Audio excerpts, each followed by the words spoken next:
សួស្តីបងប្អូនទាំងអស់គ្នាខ្ញុំបានឃើញ comment នៅក្នុងវីដេអូរបស់ខ្ញុំមួយដែលមានបងប្អូនយើងគាត់និយាយថា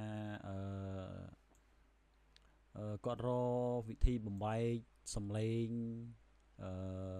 ចម្រៀងអត់ឃើញណាដូចថាយើងបំបែកយកតែ vocal ឬក៏យកតែភ្លេងអីចឹងណាចឹងគាត់រកកន្លែងបំបែកអត់ឃើញចឹងខ្ញុំក៏អត់ដឹងថាគាត់ប្រើ FL ចំនួនប្រមាណដែរប៉ុន្តែសម្រាប់ខ្ញុំគឺខ្ញុំប្រើ FL Studio ចំនួន21ណាបងប្អូន FL Studio 21អាហ្នឹងបើតាមខ្ញុំដឹងដូចជាចាប់ពី FL 20ឡើងមិនមានណាបងប្អូនបើសិនជាក្រោមនឹងអីដូចជាអត់តន់មានទេវិធីកម្មវិធីបំបែកvocal បំបែកសំឡេងនិយាយទៅបំបែកភ្លេងយើងហ្នឹងហើយឥឡូវ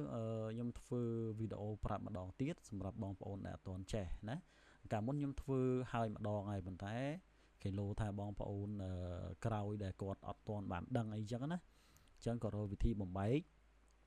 គឺអត់ទាន់មានអានេះយើងធ្វើចឹងគឺដើម្បី ទី1យើងយកសំឡេង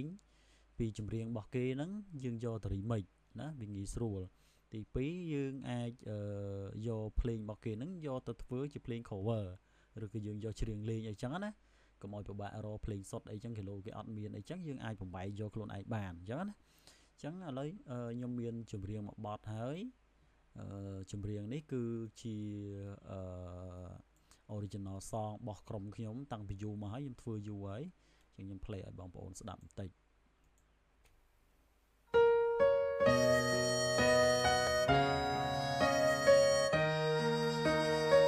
ខ្ញុំ play ត្រឹមនេះ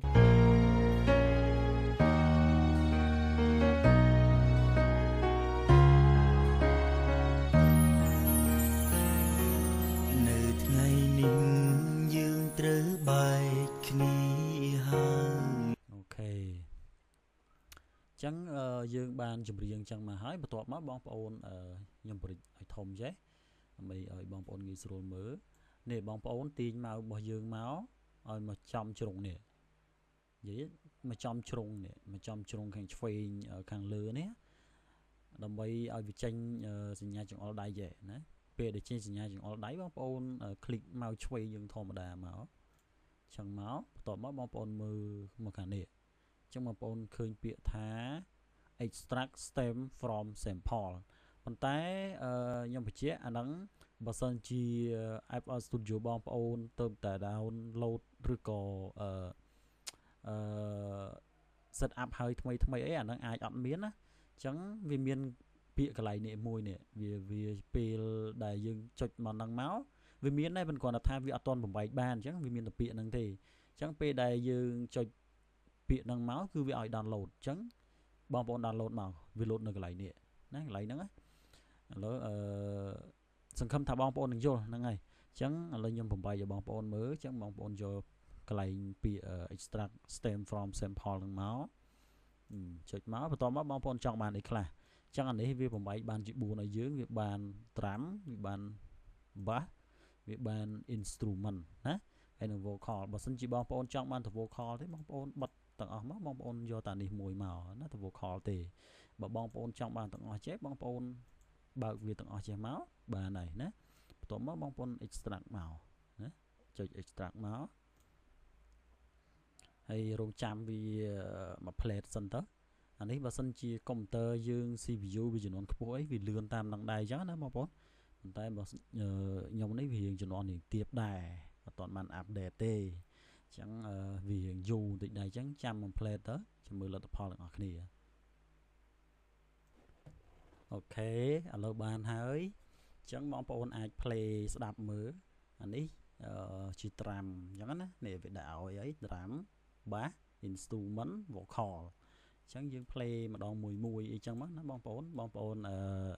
ចង់ play អាណាបងប្អូនមកស្ដាំមកស្ដាំចំកន្លែងនេះមកនេះប៉ោចចង់ play មកជមើលវាលឺមិន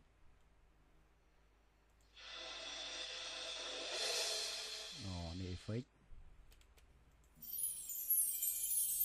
អូខេ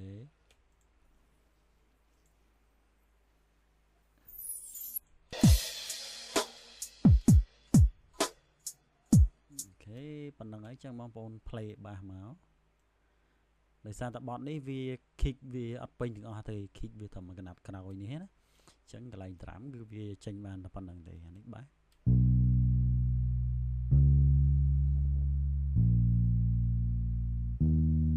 អូខេហើយនេះ instrument មានន័យថាភ្លេងរបស់យើងទាំងអស់ហ្នឹងប៉ុន្តែអត់មានសំឡេងទេអញ្ចឹងណានេះ instrument ខ្ញុំមិន play ទេហើយអានេះ vocal play បន្តិចទៅនៅថ្ងៃនេះយើងត្រូវបែកគ្នាហើយគូសារបងខំរៀបការចុងអូខេមានតែប៉ុណ្្នឹងបងប្អូនអញ្ចឹងបើសិនជាបងប្អូនចេះអញ្ចឹងហើយបងប្អូនត្រូវការ remix អីវាងាយស្រួលអញ្ចឹងណាបងប្អូនបំបីយកតែ vocal មកអញ្ចឹងបងប្អូនអាចយកទៅ remix បានវាងាយស្រួលណាអញ្ចឹងវីដេអូហ្នឹងមានតែប៉ុណ្្នឹងណាអរគុណច្រើនសម្រាប់ការទស្សនាជួបគ្នាវីដេអូក្រោយទៀតបាយបាយ